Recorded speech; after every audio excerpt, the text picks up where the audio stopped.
রাধে রাধে, সুপ্রভাত বন্ধুরা। তো দেখো এই যে আমার ছোট্ট পাপানটা স্নান করে একেবারে কাছা দিয়ে দাঁড়িয়ে আছে।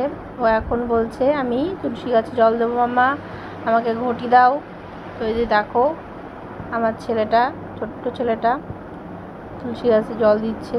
তো এইগুলো আমার ভীষণই ভালো লাগে। আমি চাই ও যেন ধর্মের দিক থেকে বেশ অ্যাক্টিভ থাকে, আজকালকার ছেলে মেয়েদের মতো অতটাও উৎপটাং যাতে না হয়। তো তারপর দেখো আমরা দুজনায় স্নান করে তড়িঘড়ি করে বেরিয়ে পড়লাম স্টেশনের উদ্দেশ্যে। আমরা আজ ও বাড়িতে যাবো, আমাদের দোকানে বিশ্বকর্মা পুজো, তাই সকাল সকাল স্নান করে গুছিয়ে রেডি হয়ে বেরিয়ে গেছি।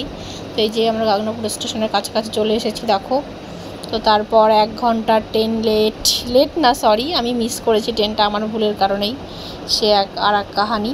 তো যাই হোক, দেখো এই যে ট্রেনে উঠে পড়েছি। এবার এই যে দুদিকে আমাদের বনগাঁ রানাঘাট লোকাল পুরো ফাঁকা, দেখতেই পাচ্ছ কেমন। ওই যে আমার পাপানটা বসে আছে জানলার ধারে, আর এদিকে ট্রেন ছুটছে তো ছুটছে, ঘর বাড়িও ছুটছে আমাদের সঙ্গে সঙ্গে মনে হচ্ছে যেন।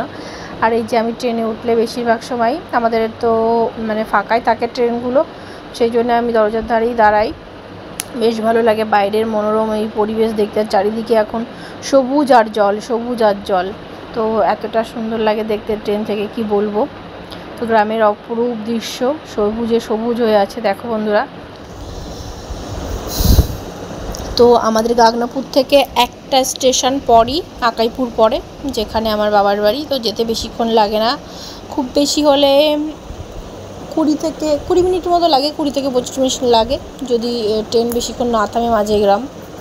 তো দেখো আমরা কিন্তু চলে এসেছি প্রায় মাঝিগ্রামের কাছাকাছি। ট্রেন ধুধু ফাঁকা পুরো, এখানে শুয়ে শুয়েও যাওয়া যেতে পারে, এতটাই ফাঁকা ট্রেন।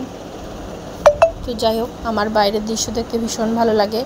আমি দরজার সাইডে দাঁড়িয়ে আছি, আর আমার ছেলে ওদিকে আমাকে মানে বকছে, মা ফোনটা যদি পড়ে যায় কিন্তু তাহলে কিন্তু আমি ভীষণ রেগে যাব, তুমি সাইডে কেন গেছো, তাড়াতাড়ি আসো, বকতেই থাকছে। তো এর মধ্যে ইতিমধ্যে চলে এসেছি আমরা আকাইপুর স্টেশনে, দেখতে পাচ্ছ।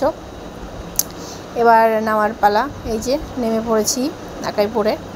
এবার একটু একটু করে গুটি গুটি পায়ে এগিয়ে যাব আমাদের দোকানের দিকে। ট্রেনটা ছেড়ে চলে গেল আমাদের, আমরাও নেমে গেলাম। এর পরবর্তী ভিডিওতে দেখাবো বিশ্বকর্মা পুজোর সমস্ত কিছু। বাই, দেখতে